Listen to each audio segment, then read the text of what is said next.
People, it seems, at least my understanding is that that period of time, 0 to 8 or 8 hours after waking or so, is best devoted to the quote unquote most critical tasks. But one of the common problems is that people take that ability to implement a known strategy and they start battering back all. I think it was E.B. White who said, I rise in the morning torn between the desire to enjoy the world and the desire to improve the world.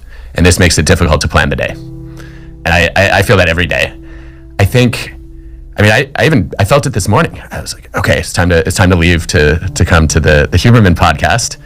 I'm like, wait, but I didn't hit my minimum sunlight viewing.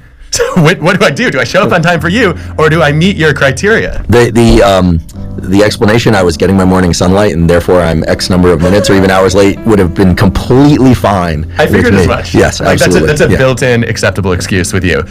I think everybody experiences a version of this, and it's definitely gotten worse with social media and with smartphones. I think so. One of the most startling data points for me was Gloria Mark first put this on my radar. Before COVID, the average person was checking email 72 times a day.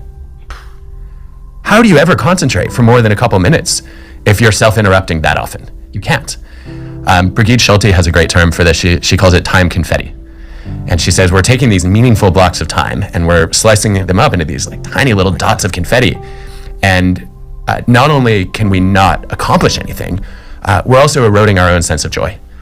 Because it's really hard to enjoy the 30-second blip of time that you get on a task.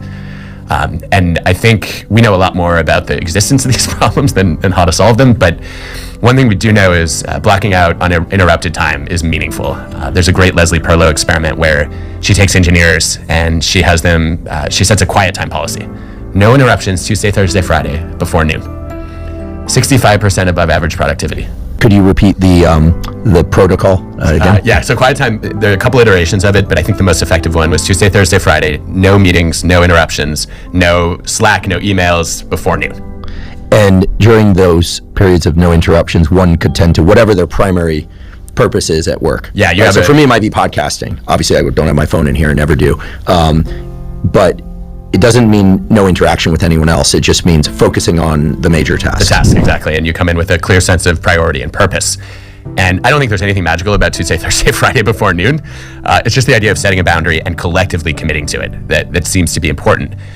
And I think, when I think about this, I'd be really curious about your take on chronotypes here.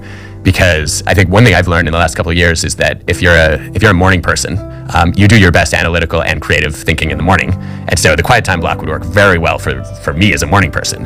If you're a night owl, you probably want that block in the late afternoon. And I was encouraged, there was some evidence during COVID that people have their best meetings right after lunch. That they're something like 30% less likely to multitask in an after lunch meeting. And I guess, you could probably unpack the food coma, getting re-energized by other people. But it's led me to wonder if we should all be protecting the first few hours and the last few hours of the day for deep work, and then doing our core meetings and interactions and kind of off-task activities in the middle.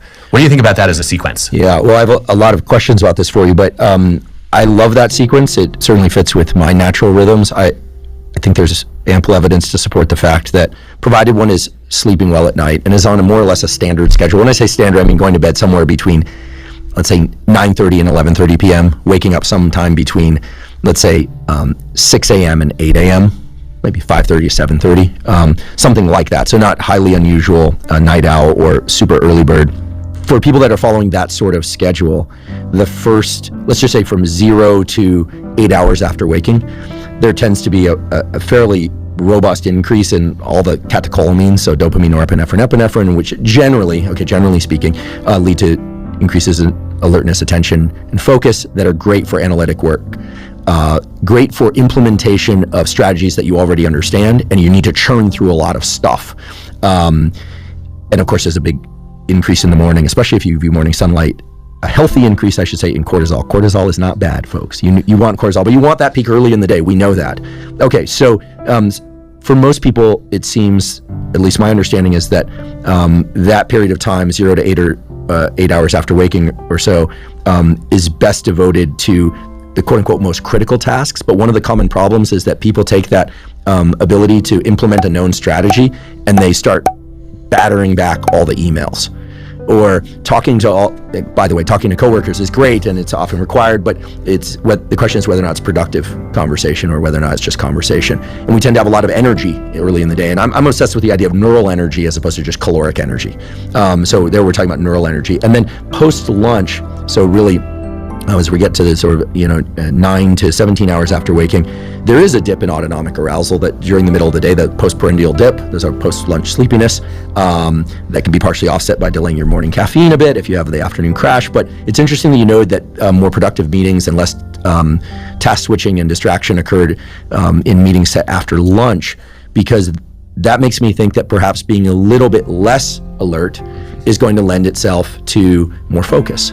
And indeed, that's the sort of optimal state, relaxed but focused. You're not sleepy, but you also don't have so much intrinsic energy that you're tending to a bunch of things. Because I think a lot of people do feel that way. And I'm drinking double espresso right now, late mid-morning, and I can sit still, but I think certain Zoom meetings, how do I say this? I don't want to offend any of my colleagues. I mean, they are boring enough. They are not content rich enough to grab all my attention. And nowadays, of course, there are multiple screens. Typically, I've got 2 phones and a computer, and you have to really spend some work to flip over those phones while I'm on a Zoom and things like that. What were you saying? So it's maybe the reduction in autonomic arousal that supports what you just described, but I don't know. My thinking, or my understanding rather, was that creative work and kind of brainstorming was best accomplished in the late afternoon. I've noticed when lecturing, I'd be curious what your experience is with in university lectures when I held courses in the evening. I used to like to hold my courses 5 to 7 p.m. or even 7 to 9:30 p.m. when I was teaching undergraduates, that people were much looser and more relaxed. And I always thought that might have something to do with an increase in GABA transmission that's known to happen in late evening, that people are just kind of more relaxed and less social anxiety. They've been around people for much of the day. Anyway, I send back more reflections than answers. I don't have any firm neuroscience explanations for what you described, but there are some emerging theories about how that might work. And it has this 0 to 9 hours, phase 1, 9 to 17 hours, phase 2. And then, of course, from 17 to 24 hours, I'll call it phase 3, you should be asleep. Yeah. Ideally. Well, I think there's a confound in your teaching experience, which is undergrads often sleep in until noon, or Sure. They might be up until 4 a.m. Or at least 10 a.m. seems to be a typical rise time for the undergrad. So a morning class might be too early for them to be fully awake. But there's some brand new evidence that at least on creativity at work, I read a series of, I think it was 3 studies recently, showing that early birds actually did do more creative work in the morning. And in part, I think, again, I don't think any neuroscientist has touched the mechanisms on this yet. But in terms of the psychological processes, early on, there seems to be a benefit of the energy level, and some of that energy leads to more divergent thinking. And later, if you're a morning person, you might lose the ability to diverge quite as much, and so you end up in a more conventional space of thought. Does that track at all with your understanding of how it might play out in the brain? My understanding is it would be individual, but there is something to these liminal states between sleep and waking. So maybe we can wrap a convenient bow around what I said and what you just said, which is that we know that in the transition states into and out of sleep, and it doesn't necessarily have to be within the first half hour in and out of sleep, that there seems to be more divergent thinking, or at least activation of neural networks that are not as constrained as one observes when they're in a sheer task and strategy implementation mode.